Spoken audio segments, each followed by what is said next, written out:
My name is David Keller, and I am the chairperson of the committee of the Ukama mission group of the New Hampshire Conference. And can everybody hear me? If you can you just wave your hand or something to make sure? Yep, okay.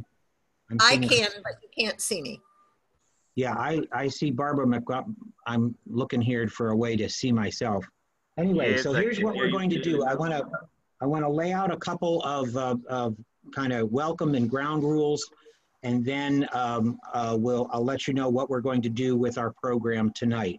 I do want to welcome Reverend Samson Malanga, who is live with us from Zimbabwe. How's that for exciting everybody? You're supposed to react like this. Clap your hand. There you go. Thank you, Reverend Malanga, for being with us. And later on in the meeting, we will open a time for you to share your experience with us. And we're looking forward to that very much. This meeting is going to be recorded and put on the conference website. And in order for that to happen, we need some way for each of you to say that you have given your permission. And the easiest way to do that, I would think, is to use the chat box and to just say, okay. Just if you can just put the two letters okay in the chat box, that will let us know that you have given your permission to be a part of this when it is recorded and made available for people to view later.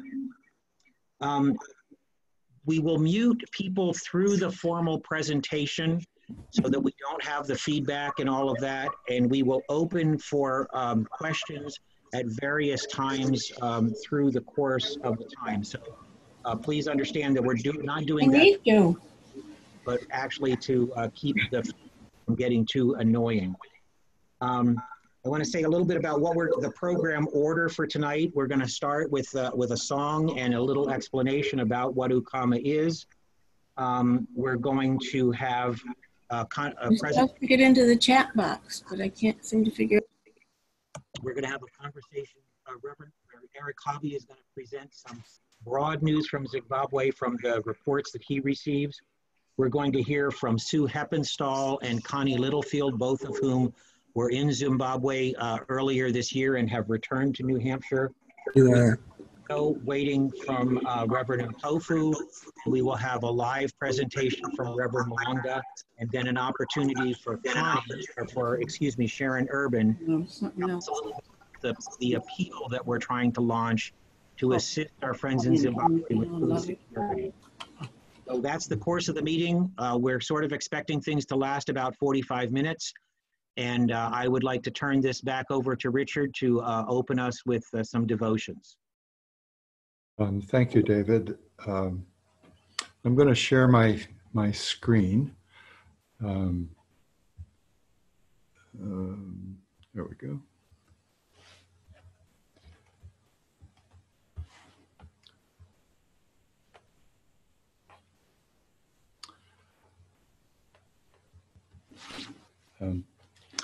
So I just want to say that from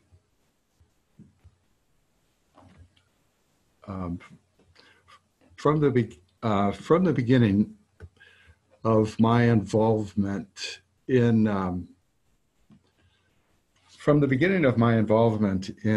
the Ukama relationship or partnership, I've always struggled with a question that kind of lies at the heart of our relationship.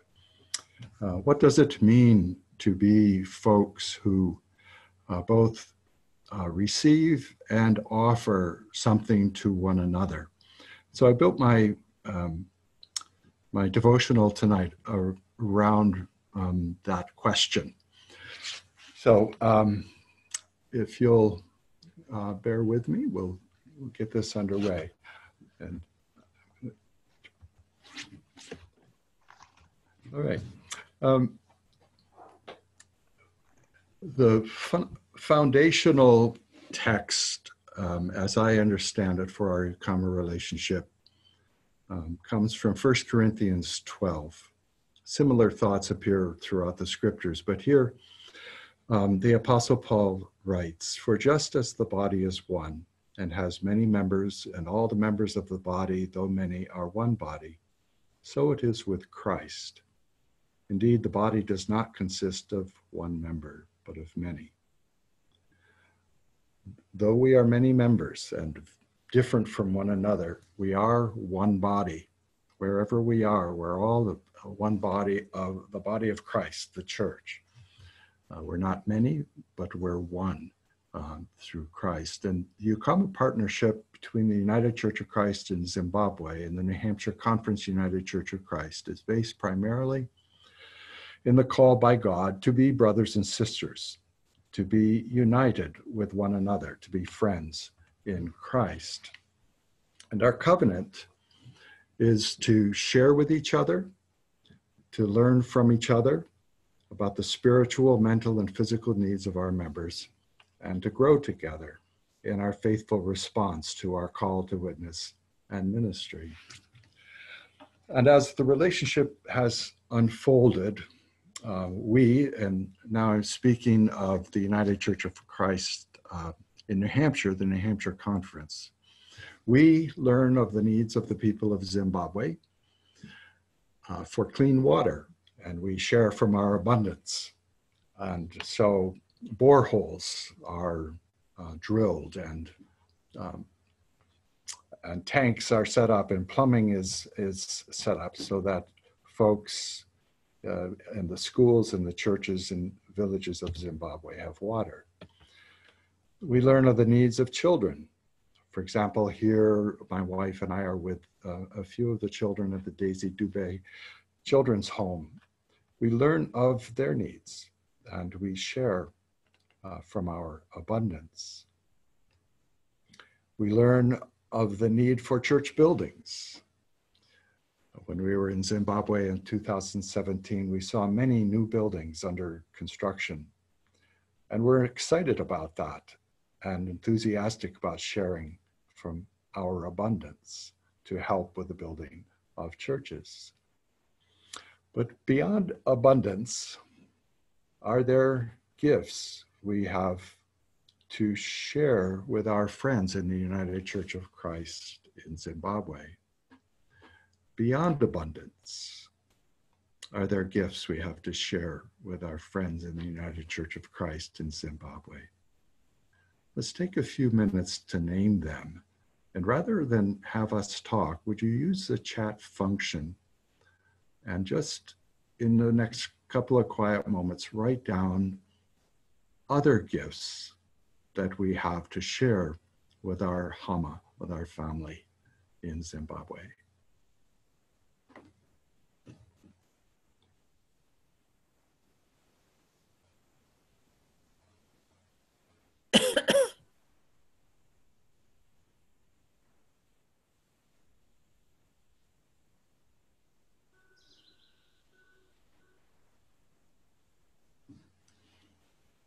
Thank you. I see 23 chats at the moment, so thank you for contributing to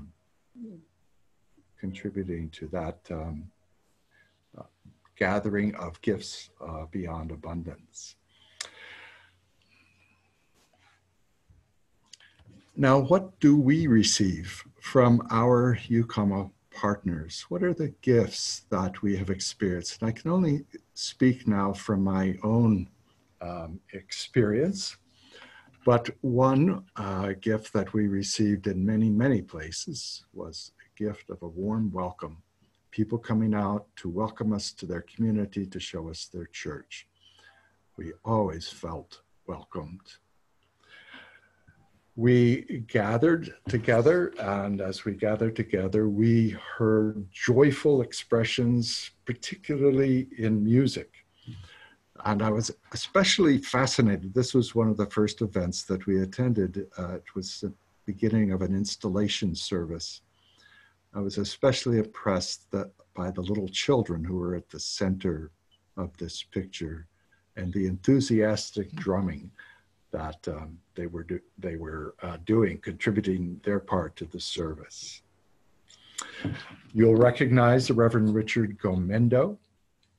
And after the installation service at which he was the guest preacher, my wife commented on the beautiful stole that he was wearing and looked at it very carefully. One of the generous gifts that I received from Reverend Richard Gomendo a few days later was a lovely stole that I now wear when I visit in churches and preach, especially when we're having Ukama Sundays. I think you and I have both received generous gifts when we have traveled and visited Zimbabwe. We learn of and we experience grace. I want to tell this story. We were visiting in Chipinge and at the Gaza church. We were about 2 weeks into the service. We were late arriving at the service. The pastor, though, welcomed us, as always, took us to our home, though we were half an hour late, gave us tea, extended to us warm and rich hospitality. And then we sat in the service, and it was a long service. For us New England Congregationalists, it was a very long service. Started at 10:30. At about noon, I got up to preach. And I'll have to say we were probably a little bit weary from travel and from being far from home. But in the course of this service, we sat to listen to the choir. And I want to play with you a little excerpt of this choir singing for us.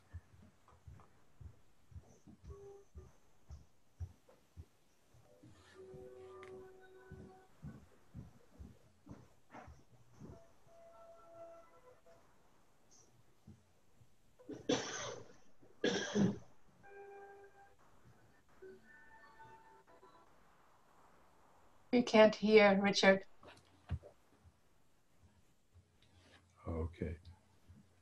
Okay, I'm sorry you couldn't hear that. What we were hearing was the gospel hymn, "Pass me not, O gentle Savior, hear my humble cry, while on others thou art calling, do not pass me by."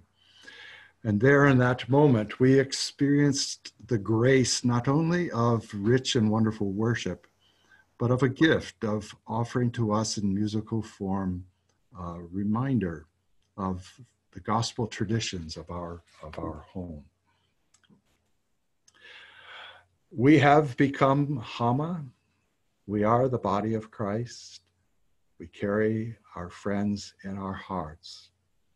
We have entered into this partnership and have become that which the Apostle Paul wrote of so many years ago. We are the body of Christ, and for that we say, thanks be to God. Amen.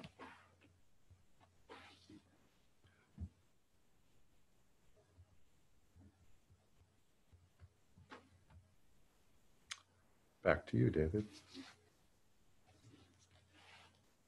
Thank you very much, Richard, and I really appreciate the pictures.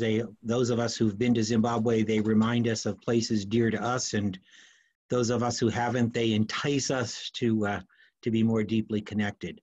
I'm thinking I want to change up the schedule a little bit and give an opportunity for Reverend Malanga to speak. And before you speak, Eric, is that all right with you?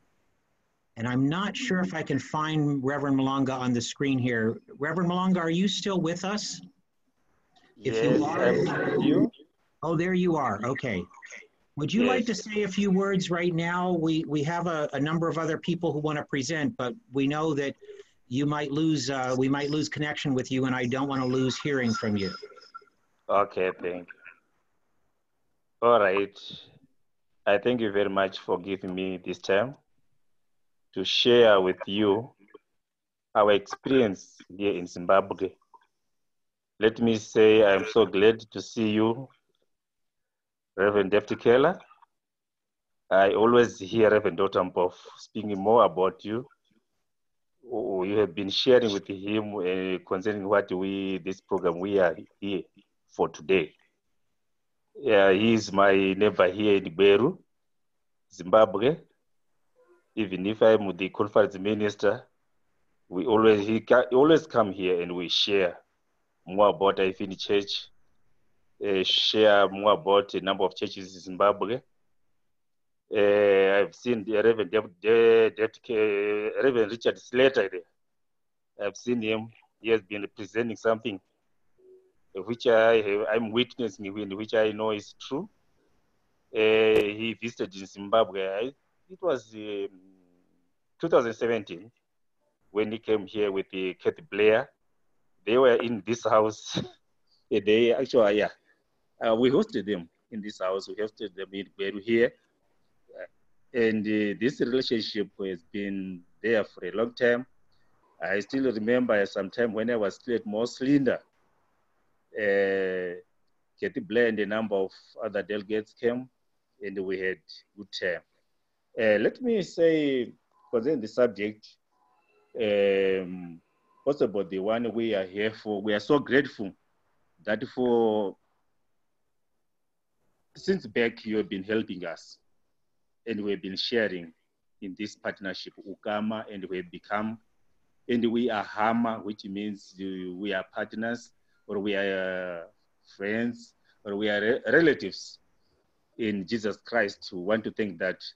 Let me share for some years we've been sharing and we have been visiting each other. I want to thank you, particularly your side, that you have been sponsoring heavily for us to be at your place, and you have been actually getting into a number of activities to finance yourself to come here. That's great, our Hama, our friends. We want to thank you. Currently in Zimbabwe, we are in lockdown, and before lockdown, even though, and it's a combination of problems we are having concerning if you were to come to food security. First thing is that we didn't have good harvest. We experienced drought, and for that reason, it means the rural folks and the rural areas did not harvest well, which means we don't have enough food to feed the nation as a whole. And even these people who are doing farming, they did not do well because there was no enough water. And the other thing which was added more on us to be in this problem is because of this COVID-19 pandemic, which of course resulted in a number of lockdowns from time to time is added, and people are indoors. Of course, there seem to be some relaxations of these restrictive measures, but however, Zimbabwe since back we've been going through a number of some economic challenges, which we are failing to, we are, as a nation is failing to readdress for people to live a decent life. So out of that, our population here, or our people in Zimbabwe, are living on hand to mouth, which means this lockdown has resulted in a number of us, or a number of people in particular, are not having decent meals to feed on. So as a result, we are actually as a church, we are doing something in trying to help those people. Some whom we see is beyond, they could not make it up. So as a church, some churches, and let me take a church like Ichikanga, they have raised some donations in cash and kind, and help the widows and those who are very vulnerable. They did that. Some individuals came in, those who feel or who can do it, has even went on a process of even making some donations in terms of meal and so forth, and other food stuffs and food hampers. We have even we, church ministers in the United Church of Christ in Zimbabwe, we have a group where we are doing some donations, because some ministers are not even earning out of that, because the membership, the members are not contributing, are not tithing. Since they are not tithing, it means they cannot even finance the welfare of their ministers. So we are just looking among ourselves, spotting that someone is not getting a salaries. So we are doing some contributions in order to help such kind of people, such kind of ministers as ministers. There are also these retired ministers and the widows of our retired ministers who at times no enough pension or no enough savings from the ministry. So the church, some individuals, some well-wishers from the church who are able are doing some donations in order to help those people. I think I gave some of these pictures and some of these videos to Reverend Dr. Tampov so that he can post them to you, some of these activities. I want to thank some certain individuals who just feel that we can help. For example, we have Baba Nyasha Stole of Eastleigh Church in Harare, here to make some hampers for the widows and the most vulnerable people in the church. And here to add those donations to the people. So that is what we are doing in trying to help, in trying to facilitate so that people can have the little on their tables currently. Of course, when we write to you, in response to some of the questions you asked us, we came up with what we call, what we think was a best way to start. That was a figure of 550 people to fit. It's a small figure compared to what we are seeing here, but that's what we think it can be the starting point. If ever we can get something to give those people in particular, because we thought we can even design to have that program in our conference. We have 3 conferences in the United Church of Christ in Zimbabwe, here in Zimbabwe. So the 3 conferences, we have some breakdown that the Eastern Conference, that covers from Rusape up to Chipinge there, is the biggest conference in our church.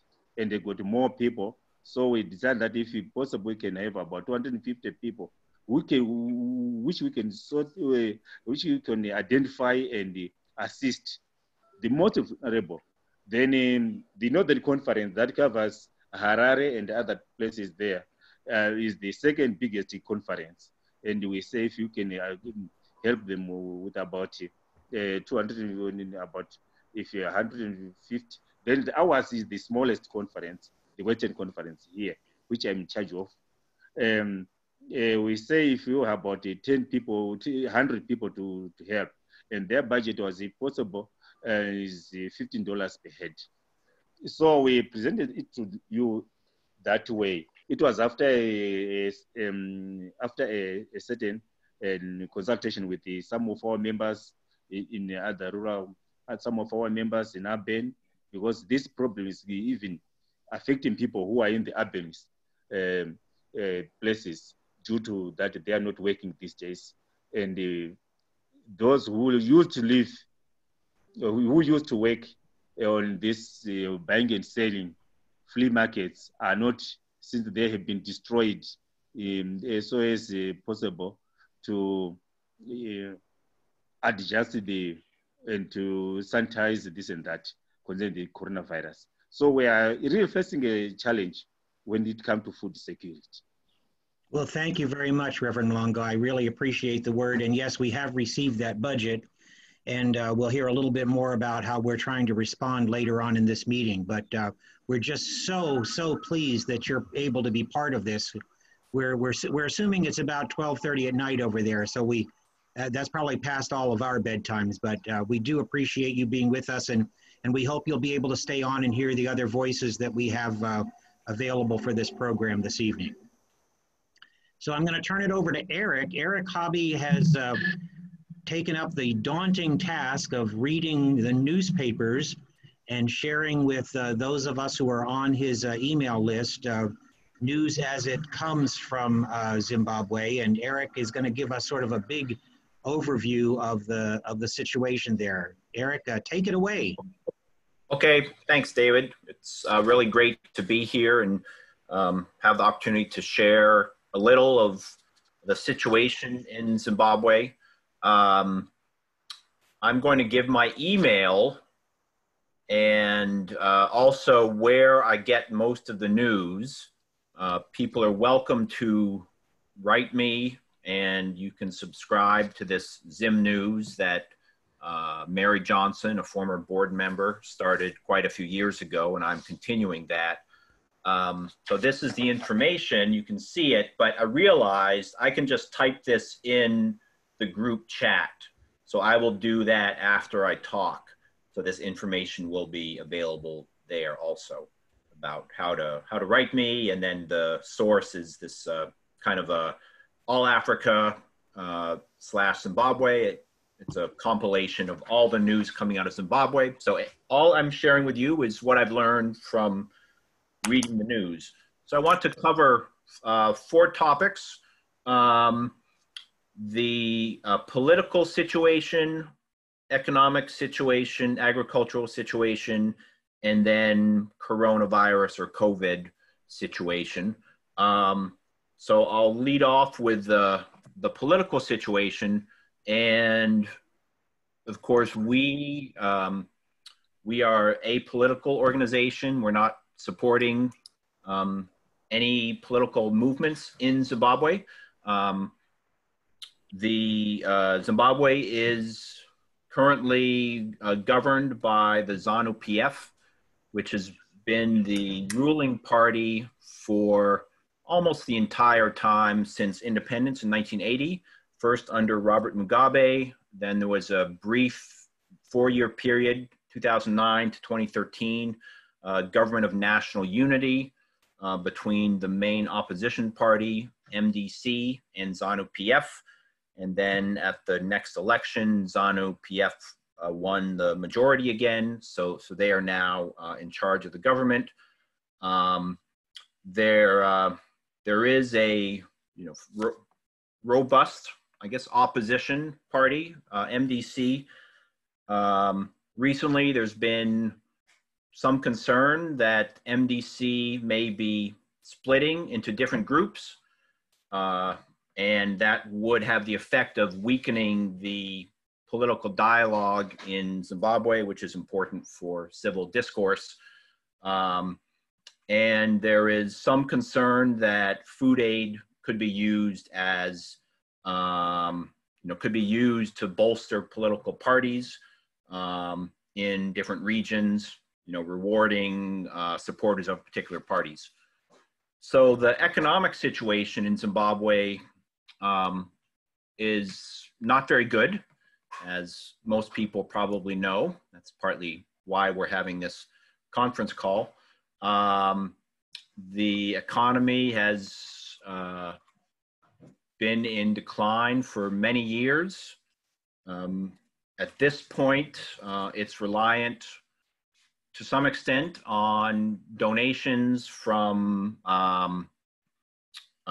people in the diaspora. Maybe a quarter or a fifth of the working population in Zimbabwe is outside of the country, and so they're sending back needed resources in some cases. And about 60% of the current economy is what they call informal. So that's not really tracked very well. And that proportion of the economy that's in the informal sector would be much greater in rural areas, maybe 90%. And that's where most of our churches are. Of course, the economy has been affected by a lot of factors.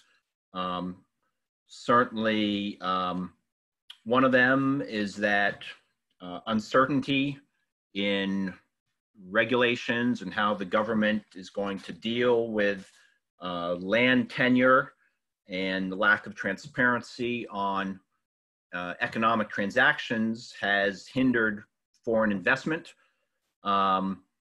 And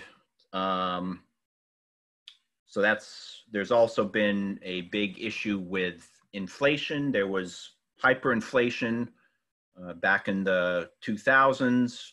About 2009 or so, the government abandoned the Zimbabwe dollar and switched to using foreign currencies, of which the US dollar was the most common one, but also South African rand, British pound, euros.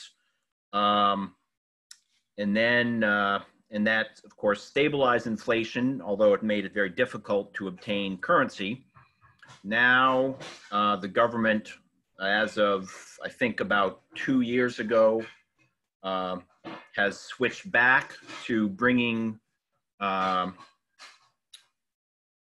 sorry, there's some noise in the back. Said bringing back the Zimbabwe currency, and there's mounting evidence of, again, inflation becoming a quite big factor of concern. Okay, so turning to well, there's also issues with power shortages, lack of foreign currency to pay South Africa or other neighboring countries from where they import power. So when I was in Zimbabwe last summer, there was essentially no power during the day. And that's pretty much power from maybe 10 at night to 5 in the morning, except for 1 day a week you would have power, and that area would rotate around the country that had power during the day. So obviously that makes doing a lot of economic activity very challenging. Okay, so the agricultural situation is hindered. Probably one of the biggest factors is climate change. So rainfall has become less regular. The Indian monsoon is not delivering the rains it used to, or the rains are coming later than they used to. So harvests in many years have been significantly down from what they used to be when Zimbabwe was a net exporter of grain. And most of the large commercial farms that formerly produced a lot of the Zimbabwe's surplus for export are no longer as effectively operational, so less surplus. So Zimbabwe has needed to import food in most of the years, and it's reliant on monies from outside or food donations from outside, including from the UN World Food Program in many cases. So currently Zimbabwe is considered what they call a hunger hotspot by the World Food Program, which is a UN program. And so this is affected by drought. Prices of food has gone up dramatically. It's hard to access the materials needed to start a successful planting, so fertilizers or gasoline to run machinery. So just a combination of factors has made harvests very challenging for many people, including in the rural areas. Okay, so and there's been some attempt in the more drier areas, what they would call the low veldt, to switch to smaller grains like millet, which can be produced with less water, but there certainly are some cultural reasons those are not so popular. Most of the churches we partner with are in the rainier regions, the high veldt, but they still suffer from lack of rains in many years. Okay, so the final point I wanted to address is the coronavirus situation, or COVID-19. So the situation with that is in some ways maybe not terrible. The first death in Zimbabwe was the 23rd of March by a well-known 30-year-old broadcaster who had been in New York City and contracted the virus. And so he died after returning. The government on the 30th of March instituted a 21-day lockdown. So people are really not supposed to leave the house unless to get food or other essential reasons. And the government has renewed that lockdown with sort of a 2-week period. So reassessing it each time.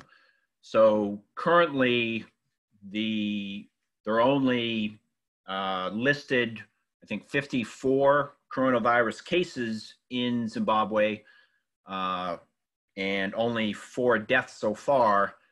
Of course, one problem there is they lack protective equipment in many cases.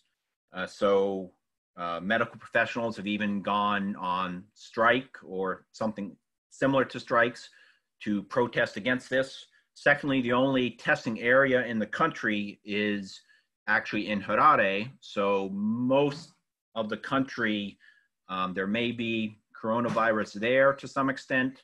It may be misclassified as malaria or something else.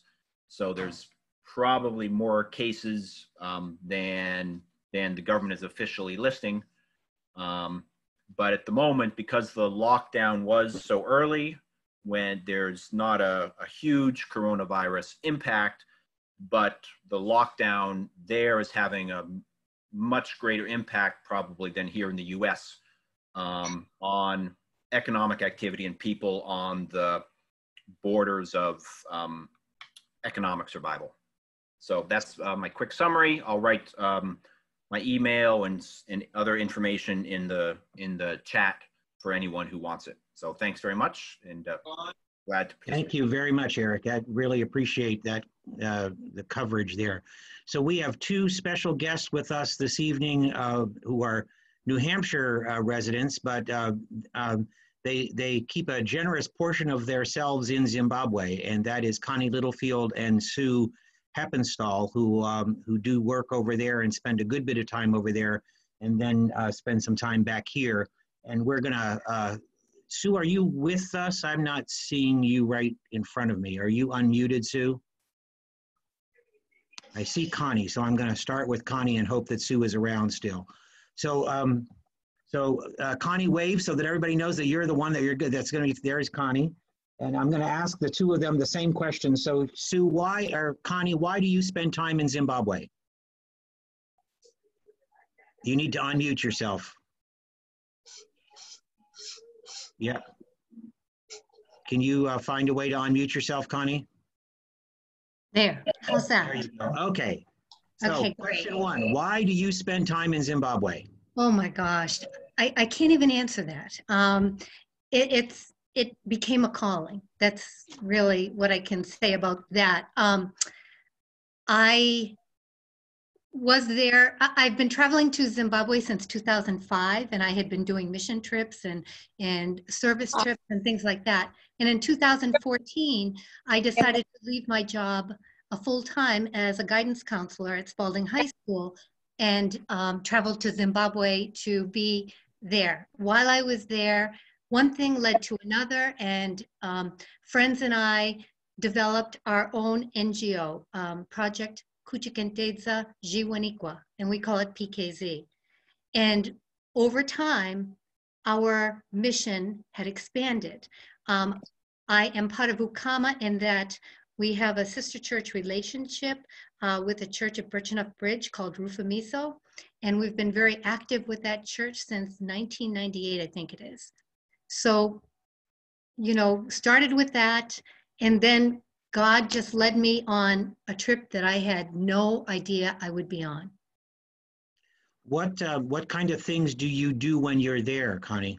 Okay, so with PKZ, we have a number of projects. Our team sponsors 40 children. We have a feeding program at the Daisy Dubé Children's Home. I was there for more than 2 years, about 2.5 years, and those kids are so special to me. So when Richard Slater had that picture of the kids, I was able to name them all, and I was like, oh my God, they've grown so much. And since then, but we provide protein for these kids every month, sometimes twice a month, in order that they will have protein at least every other day. Because when I was there, they didn't. They were eating sadza and greens that grew wild. They didn't have protein. They didn't have it consistently. So that's very near and dear to my heart. PKZ increases access to water. We've drilled 3 boreholes in areas where women were walking 6 miles one way, 10 kilometers. And so we look for areas where that's the situation, and I just fundraise and we go in and do it. And of course, everybody wants a borehole because people are spending so much of their time fetching water. So one of the things that we did was we started raising money for hippo rollers. Hippo rollers are these very durable barrel-shaped containers that can hold 90 liters of water. So rather than the 20 liters on your head, you can roll a barrel and get 90 liters so that they aren't spending quite so much of their time. So we're looking for, we tend to target older women, women with special circumstances, women that are walking extremely long period, just long distances to get water. We distribute washable, reusable sanitary pads along with underwear to high schools or into rural villages. But more recently, we've been doing high schools. And it's kind of sad because I can only do 50 at a time. So I might bring over enough for 100 or 150. But I try to really identify rural schools, and we get permission to go in and we do a demonstration. And what is so cool about that is now that some of the male teachers are involved and the girls are going nuts, that the male teachers are part of the demonstration, because we do a whole demonstration. Because you know that so many rural girls do not have access to sanitary products, and they miss a week of school every month. And this puts them at a disadvantage. They fall behind their male counterparts, and they often drop out.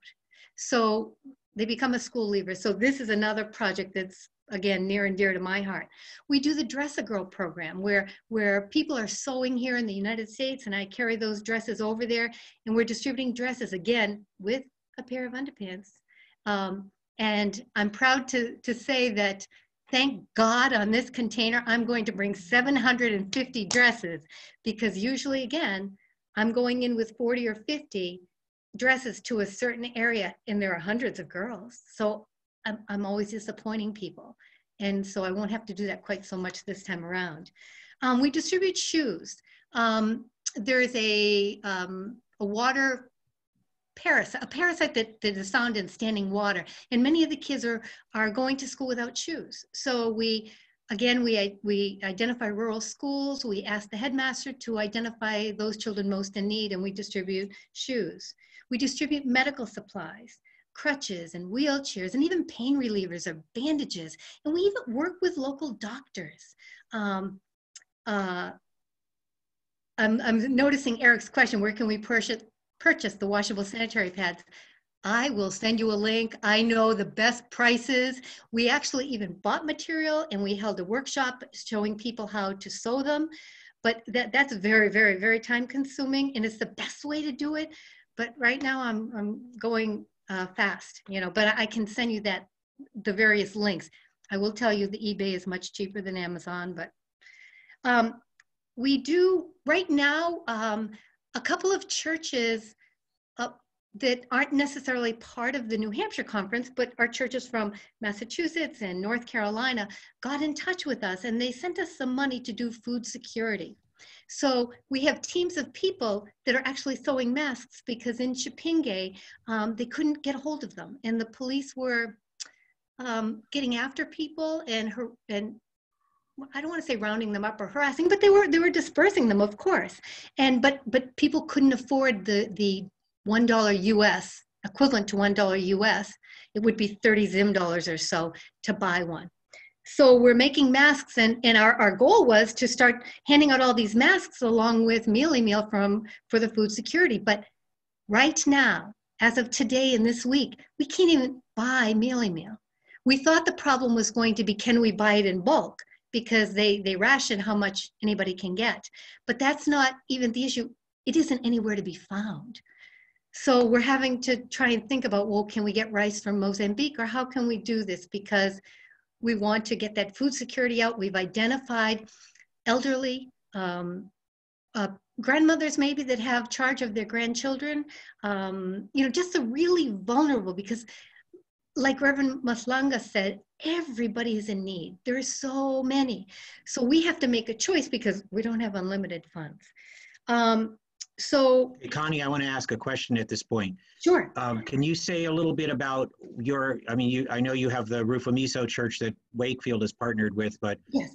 Any other news from any of the other churches from your recent visit, just very briefly, connections that you've had and Yes. things that they want to share with us here in US? Yeah, I have connections with so many of the pastors, one through the container, two, because over the 20 years, there have been various pastors at Rufamiso that have gone on to other churches, and we remain connected. Plus the pastors in Chipinge, I'm very well aware of them, and we see one another. And of course, whomever is the Eastern Conference Superintendent, formerly Reverend Mucheri, now Reverend Dundu. So everybody's struggling.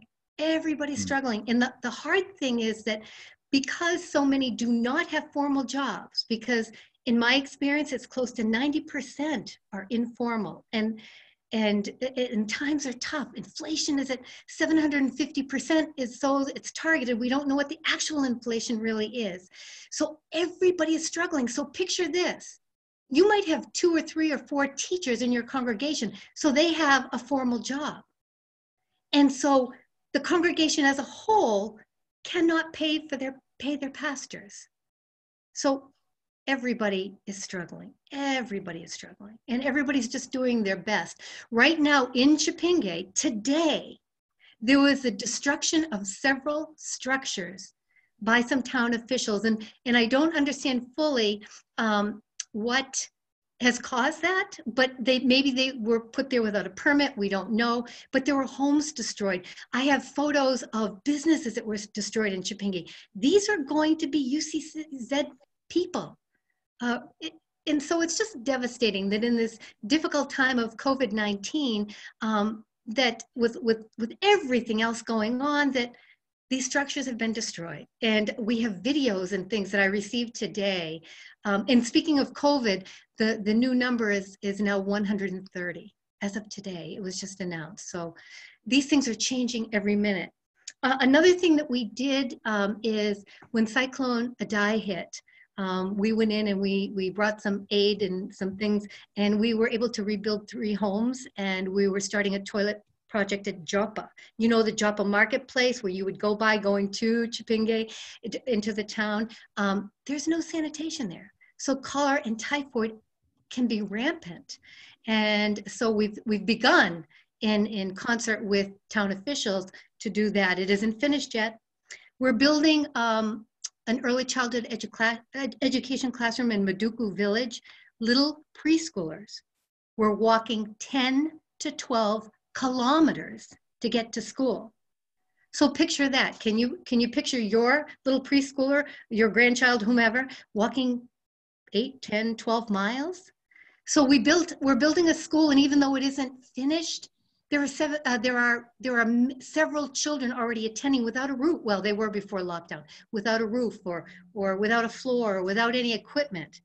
And that kind of brings me to the shipping container, because I am so excited that we're going to. Okay, but Connie, we're gonna need to wrap up with you and get to Sue pretty quickly. So just a few more words, and then I need to move on.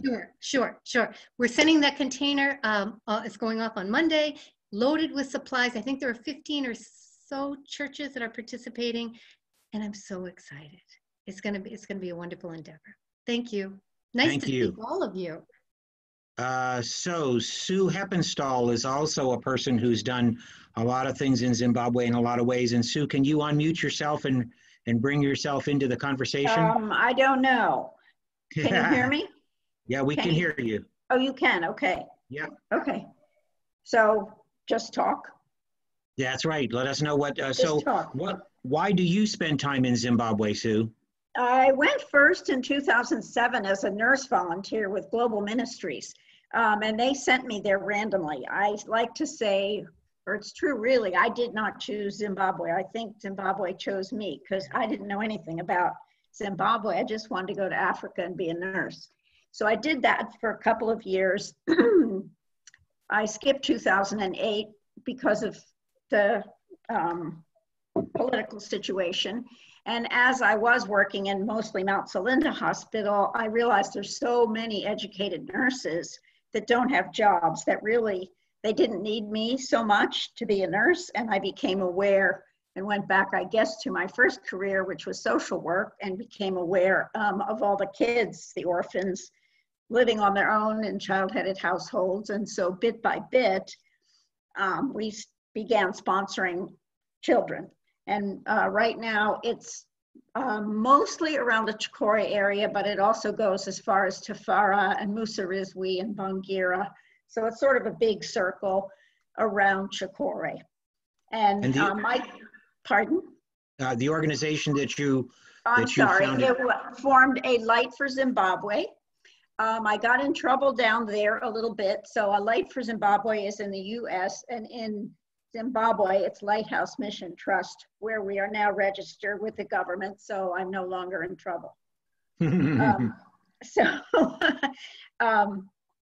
Our mission is more, I guess, confined than Connie's, a little less ambitious.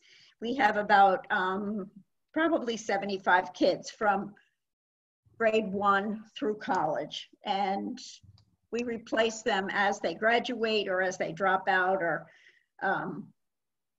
and we provide food for all those kids every month, which ends up being about $10,000 a year just for food for those kids, that's all.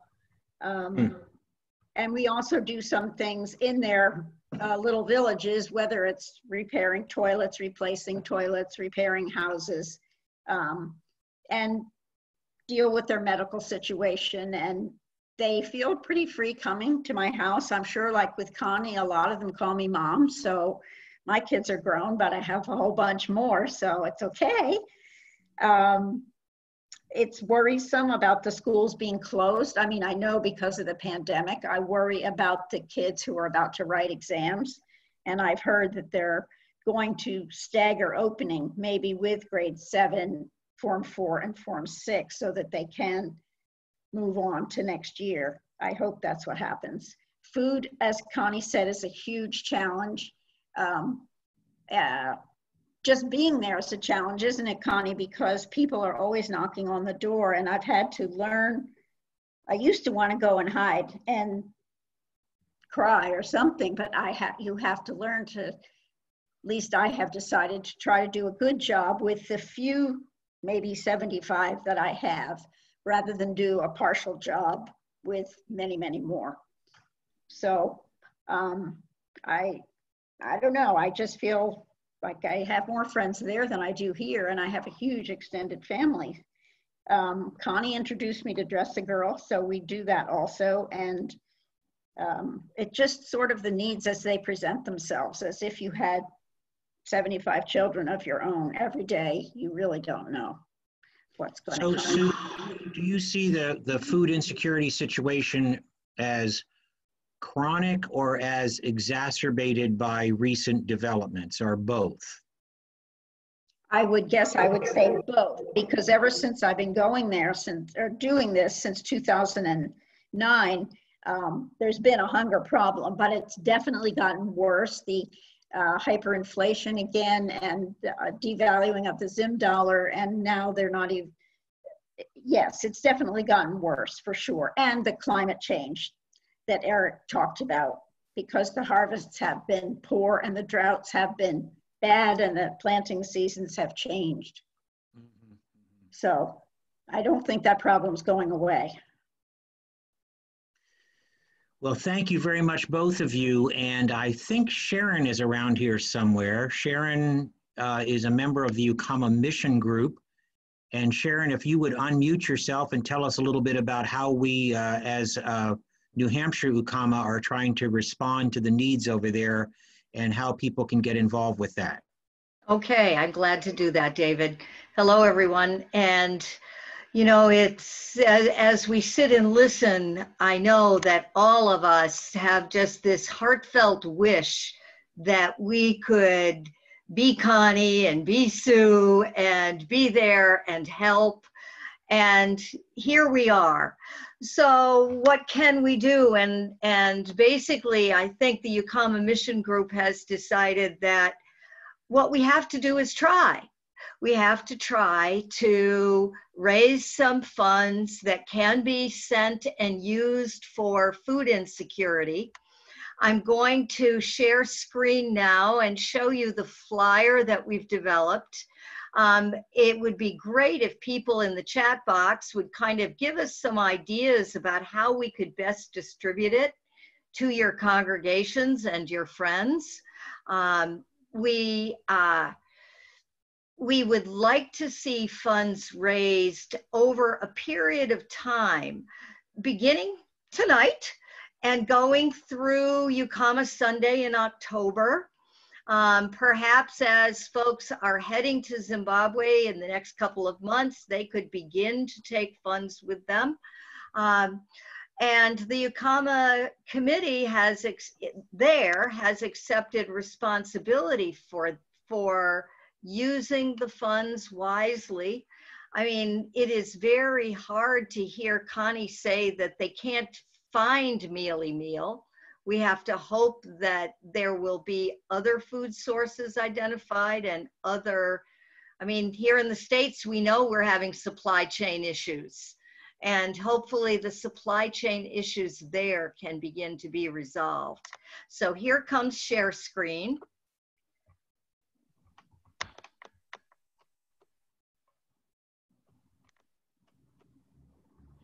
Okay, and so what you see on the left is our flyer. It does have some bona fide pictures of food security work that my church, South Congregational Church, has done both with their partner City Central and with the Daisy Dubé Home. So, you know, when we talk about food security, then you have boots on the ground there who go and purchase and package and distribute food to the congregations and the institutions where they're needed. And you can see here that it is a joint project of the United Church of Christ in Zimbabwe's mission group and the Ukama Mission Group and the New Hampshire Conference. So perhaps what I would do would show you that we've quoted from Tenzin Mucheri, who is the current Ukama Committee chair there. People are suffering because of hunger. Most of the people are informal workers and they have nothing to live on. As a nation, we're experiencing drought and the rural part of Zimbabwe is most affected. My goodness, we wrote this 2 weeks ago and little did we know that it would spontaneously arise from the conversations of Connie and Eric and all of us this evening, because it is the truth here.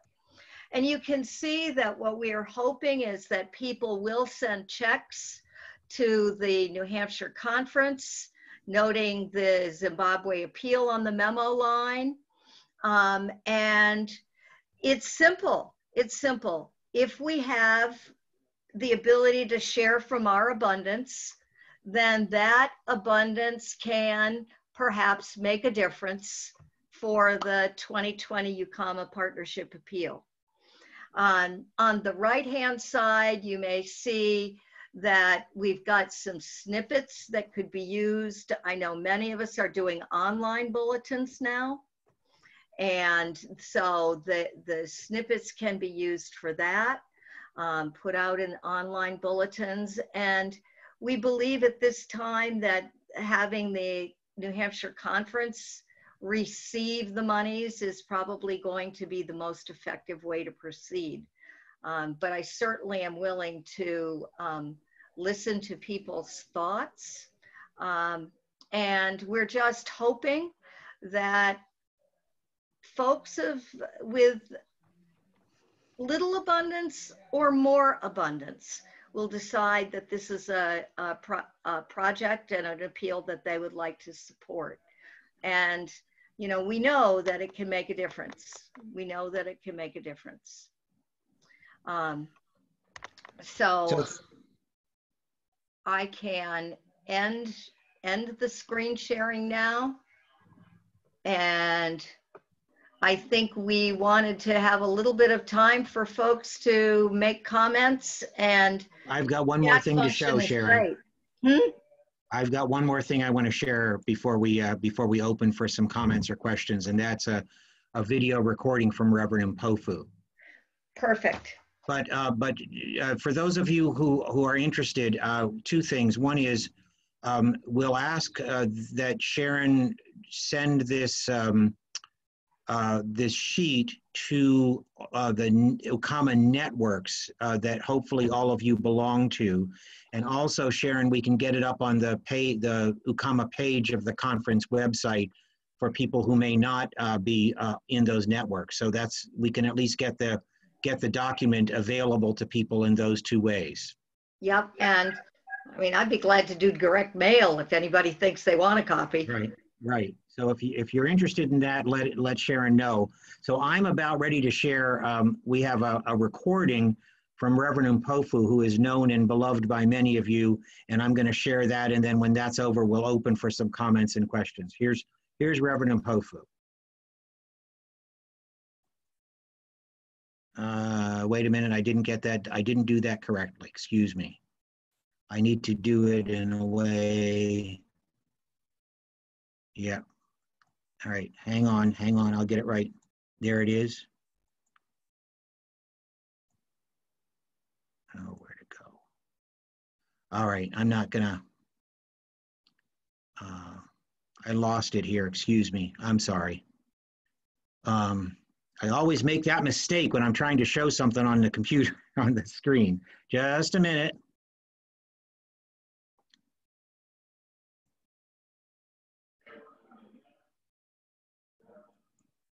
Now, let's go.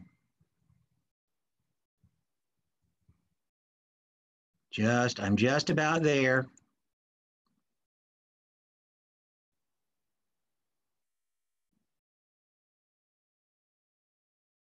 All right, now here he is.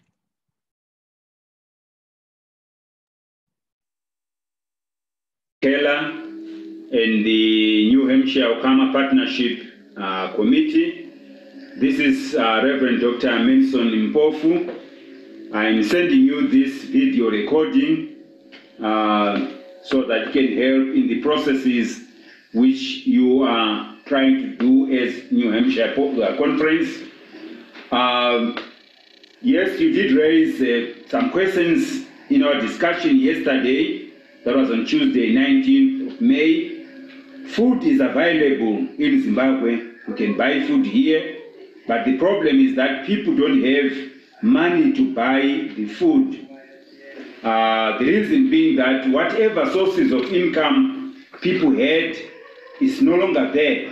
Whatever savings people had made is all gone. Some people were making some income through their sale of produce, but some of those stores where they are selling have been destroyed. You also raised a question as to what the UCZ churches are doing to help people get food. There are a lot of efforts which are being done.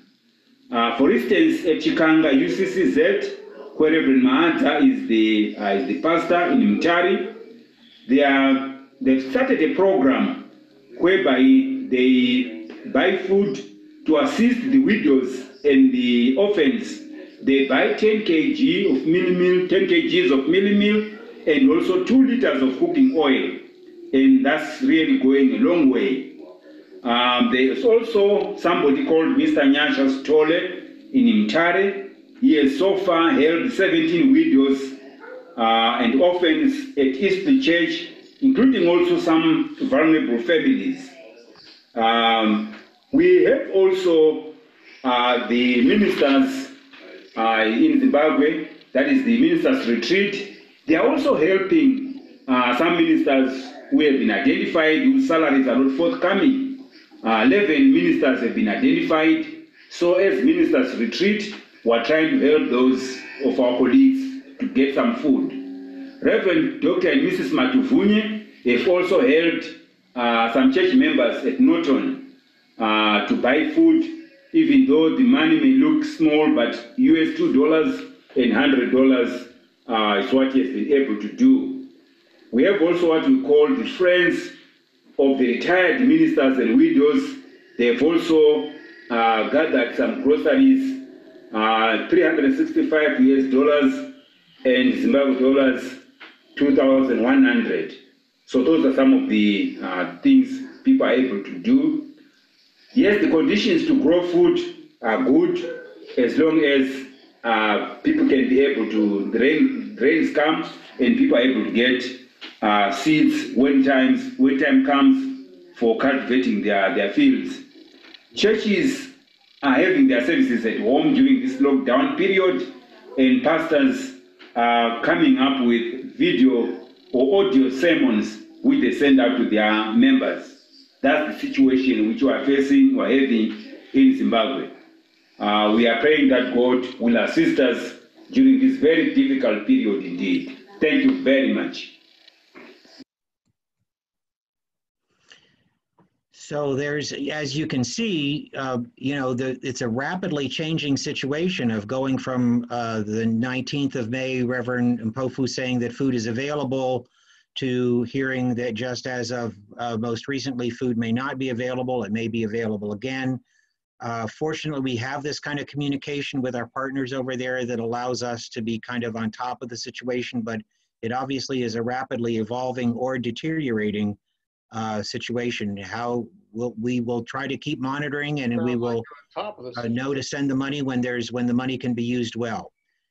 Richard, I want to make sure we wrap this up by 8 o'clock, but I'm not sure how we can invite comments and questions in some sort of way that is, as they would say in Presbyterian circles, decent and in order. Do you think that we should use the chat function and that people can ask questions? Wrote back to my question. I said, is food direct better than US dollars? We have tried to explore food direct, but have not had a revelation of food sources for direct. David, to your question, I think the chat might be a good way, although it's very hard to respond at the pace that they come in. But maybe if there are one or two questions that people would just raise their hand if they'd like to have them answered in the next 5 minutes. Otherwise, people could just put their questions in the chat. So anyone who's got some thoughts, questions for any of our presenters this evening, this is a good time to do it. Just unmute yourself and ask the question or write it in the chat, and we'll see if we can answer it. Or comments.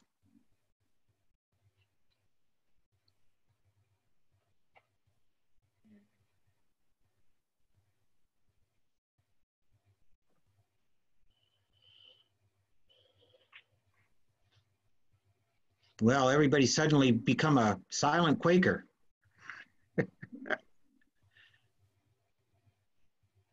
Here's.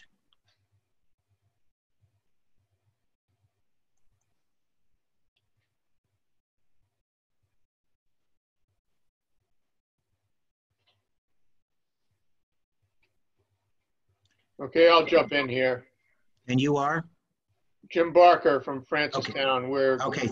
Yep. Thanks, Jim. Okay. With Kwekwe. We are in pretty constant communication with them, and I see that the food situation is dire. We, in the past, we have done some food approaches, apps, URLs, whatever you want to call it, to purchase food with US dollars and put them in wheelbarrows in Zim. There's the, for instance, one is sodza.com. Does the UCC&H have any connections along those lines that we could use? It worked in the past.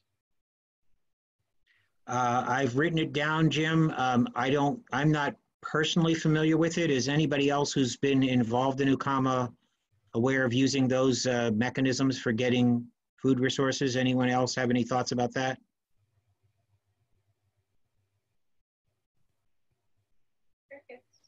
No. You know, the plan as laid out by both Reverend Longa and Reverend Mpofu has to do with the funds that we raise through Ukama to be distributed through UCCZ churches. That may not be the only way that people can get resources there. Obviously, there are plenty of worthy organizations, but what Ukama as a Mission of New Hampshire Conference in partnership with UCCZ, our intention is to distribute resources through the churches. And as both of those pastors have laid out, there are some mechanisms that are already in place to address the needs of the most vulnerable people: widows, retired pastors, children. No, I get it. So, I guess my suggestion would be that maybe for the UCC&H to search out sodza.com. I think it's SAADZA. Yeah, I wrote that down, Jim. That sounds really good. And just to see if there's anything there, because it worked for us in the past. Thank you very much.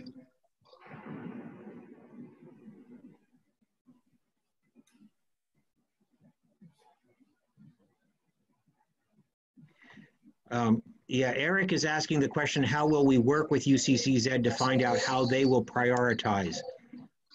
What's been happening over the course of the last 6 months or so is that Reverend Slater and I have a WhatsApp group with the Ukama committee in Zimbabwe.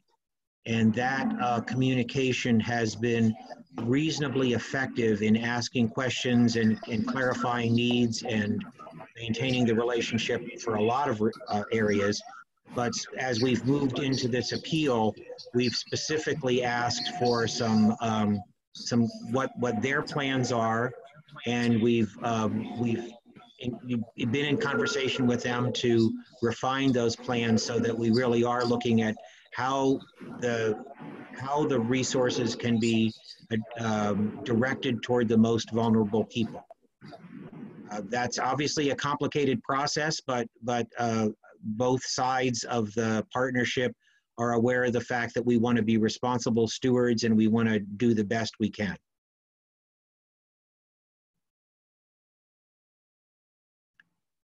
Any other questions, comments, thoughts?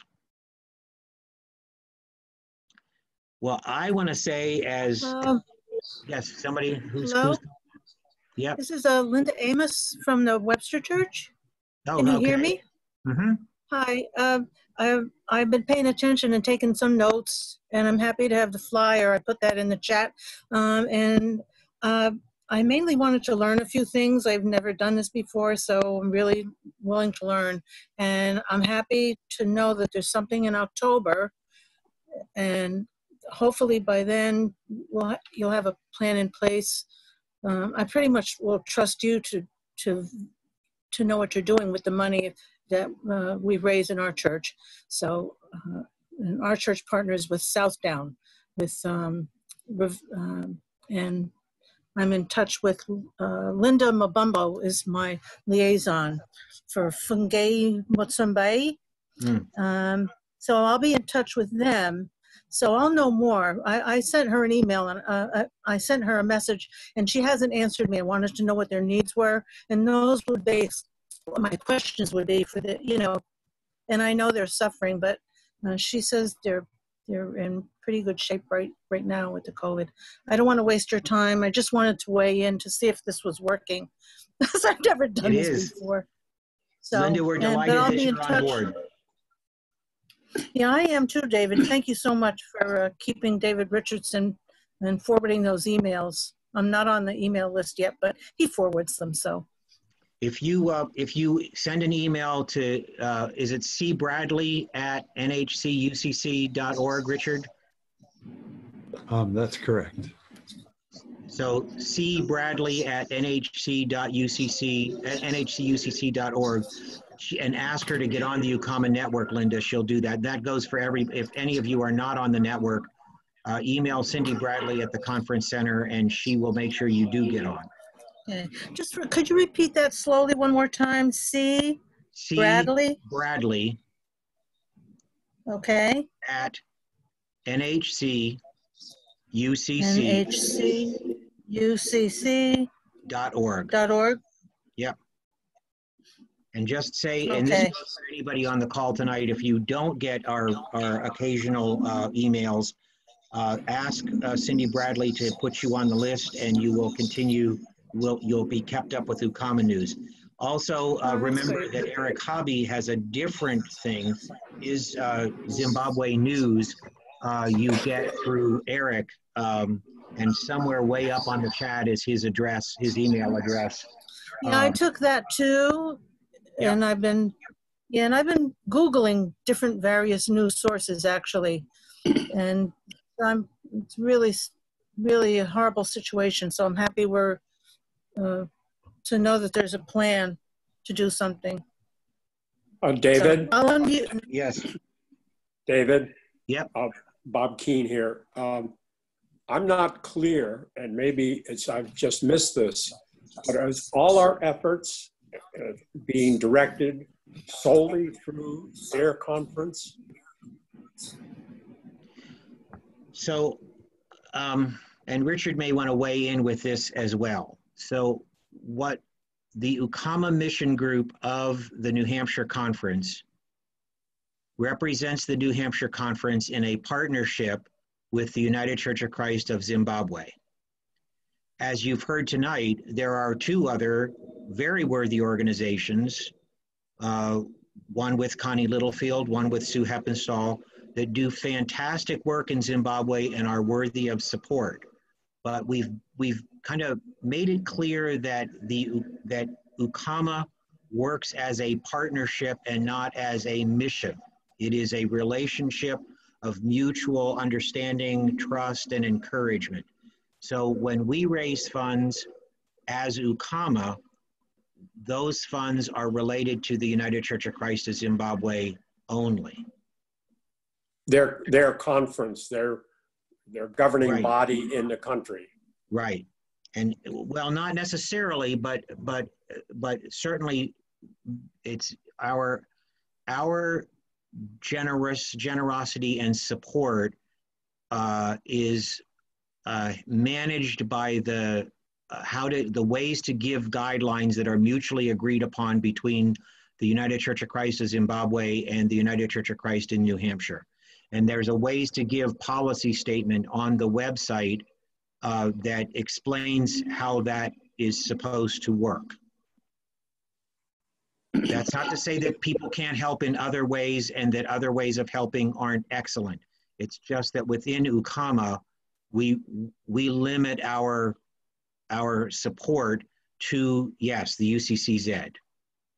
Well, as in all issues of trying to help in this way, and it's always a question as to who gets the lion's share of what is given, because funneling down through systems and countries with cultures and populations in great need, it's always a question of whether the morality of the Christ message influences how things are handled. And that influences the willingness of people to participate. And those of us who know Connie and the individuals who have actively been there, it always makes us feel a little bit more connected. And we have a connection with a church member for our community there. And it's always hard to know where you focus. And I've always felt that the focus should always be with the Ukama partnership, that's what has connected us. So I'm a little confused how to encourage my congregation to direct their focus. And I hope the conference in New Hampshire will establish some kind of a system to clarify that for the various churches in the state. That's all. Richard, do you have anything you want to say about that? We may want to talk separately, Bob, sometime to kind of dig a little deeper, but we, as Reverend Malanga described it, he had sent a WhatsApp to us earlier.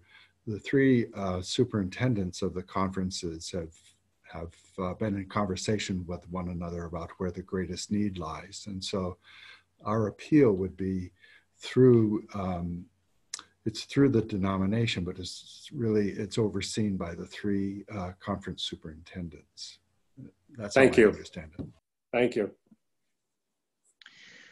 Well, I want to close by saying that this is an absolutely historic event. We have never had this many people involved in a gathering of people who have a heart for Ukama, and I am just overjoyed at your presence and your prayers and your encouragement, and I'm absolutely delighted that we were able to hear from Reverend Malanga and from Eric and Connie and Sue, and recorded from Reverend Mpofu. And you know, we're finding our way in this very strange world of COVID-19, and we're getting a little bit better at it every day. And this certainly is a real testimony, not just to your heart for Ukama, but to our gathered ability to continue building those relationships and strengthening those partnerships. And I'm deeply grateful for your willingness to be on this call this evening. Thank you very much for making it possible. And it's a better way for this climate compact to do our meetings this way and not travel and use gasoline to get to one place just to talk to each other. So thank you for setting the stage. Yes, thank you very much, Mr. Keller. Thank you. Well, it was a great team effort. I'm delighted that we've got the Ukama mission group that we've got, and we're really grateful that we've been able to connect with all of you. May I close by offering a prayer? Absolutely. Gracious God, as we lean toward Pentecost and the birth of the church and the power of your Spirit, we are grateful that that Spirit continues to bind us together in extraordinary ways. We're amazed at what we're able to do sitting in front of these screens. We're delighted that we're able to have real conversations with partners thousands of miles and 6 time zones away from us. We're grateful that you've placed in our hearts such a spirit of generosity that makes us want to be helpful to our family in Zimbabwe, the way families always help each other in times of need.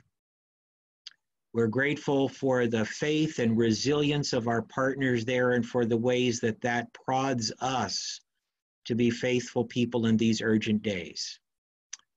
We ask that you will send us from this time of meeting together with your blessing, that we will enjoy the rest of a night, and that we will wake in the morning with a deeper heart to be the sign and seal of Christ's love for the world by the way that we live our lives and witness to his good news. We pray all this in Jesus' name. Amen. Amen. Thank you. Thank you, David. Amen. And good night to all of you. And we will be in touch as this whole thing rolls itself out. All right. Good God night, bless. Reverend Malanga. Good night, Reverend Malanga. Bye-bye.